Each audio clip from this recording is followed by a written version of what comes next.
Hi, my name is Mona Ellis, and I'm a substance abuse professional. I'm a provider. I contract with a couple of companies, and I also do independent substance abuse professional services. Most people are like, what is a SAP? What do I need to do? DISA told me to call you. My employer told me to call you. My consortium told me to call you. And I'm here to kind of help you with that process. So this is a face-to-face assessment. Right now we're doing virtual assessments that you must do with a qualified substance abuse professional. How do you know if the professional is qualified? Well, once you go into your DOT system, your employer will be able to do a search and be able to find out all of the qualified substance abuse professionals, because not any counselor can provide this service. And so that's important. And so when you are in non-compliance, it means that you may have violated the drug and alcohol testing policy, and you have to get back in compliance. And SAPs are the person who kind of spearhead that process. We have to do a face-to-face, virtual or telehealth evaluation since COVID is going on. That initial evaluation will be able to go over your substance use history, your life history, to see how substance abuse has maybe had an impact on your work, your career, your family, and also your health. Once we've determined that, we will recommend that you either engage in either treatment or maybe take an educational program to give you some insight and knowledge on the dangers of drugs and alcohol and what it can do to an individual and how it can impact the quality of your life. Once that is complete, we'll give you a list of providers, making sure that they're affordable. You know, do you have insurance? We'll get with insurance companies.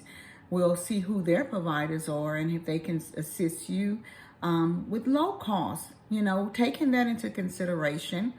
Low cost services, educational services that will meet your need, face-to-face or virtually, depending on what's happening during COVID and what's available. We'll be able to help you find that out. A little bit of case management. We'll work with your employers to make sure all the paperwork is there based on what they need. Let them know where your status is, if you're in compliance or if you're non-compliant.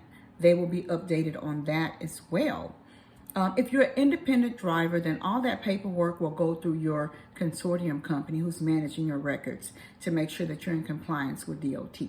So that's one of the most definitely things that the SAP has to do, is that case management component and piece.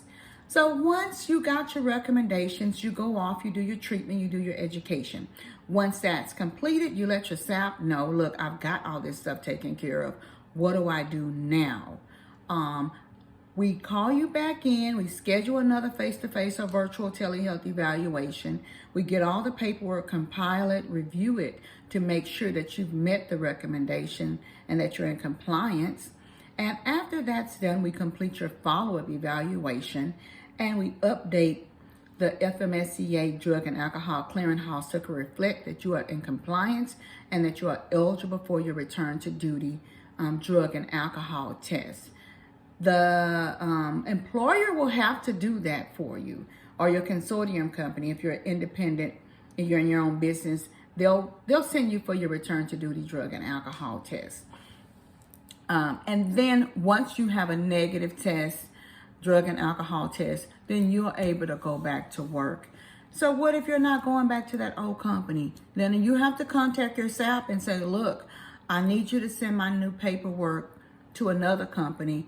The SAP will have you to do a consent form to release your information to your new employer where you're trying to get hired at, and we'll handle sending all the necessary paperwork and the return to duty drug and alcohol testing schedule. You won't get your testing schedule. It will have to go to your employer because it is a violation of DOT for any employee in a safety sensitive position to get their return to duty drug and alcohol testing schedule. It would be redundant because you are not supposed to be able to know when we're going to test you, because we want to make sure that you stay clean and you stay sober over the period of time.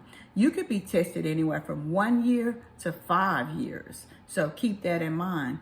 Once you get back to work, you want to be able to stay clean and sober, keeping in mind that you have a responsibility to the public. Yes, you have your family, you have your career, you have your job, but most importantly, you have a responsibility to the public. You're out there driving in all kind of weather conditions. You got to be clean and sober. So that's the information on the return to duty process. Hopefully that's most of the questions that many of you guys ask me when you're calling in and you're trying to see if you would like to choose me as your SAP. Of course, I'm a really down-to-earth person. I'm really open and forthcoming and truthful about the process and about what my responsibility is. Ultimately, my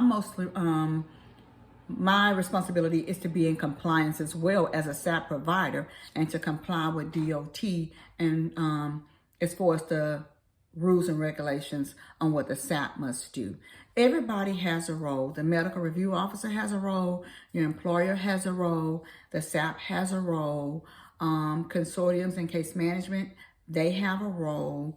The collection site, they have a role on what they must do. So this is a lot of stuff going on, and everybody has a responsibility to do their part. So as a safety sensitive employee, you have a responsibility to do your part as well. So why not do this? Once you get back to work, just follow the rules, follow the law, and make money and enjoy your life. And so that's all that we all want you to do, while also protecting everybody else around you, the public. All right? Thank you guys, and I look forward to seeing you at my next video. And that video comes from your questions. So go ahead and put questions in, email me, whatever questions you have, and I'll do my best to do research and put it in another video. Bye-bye.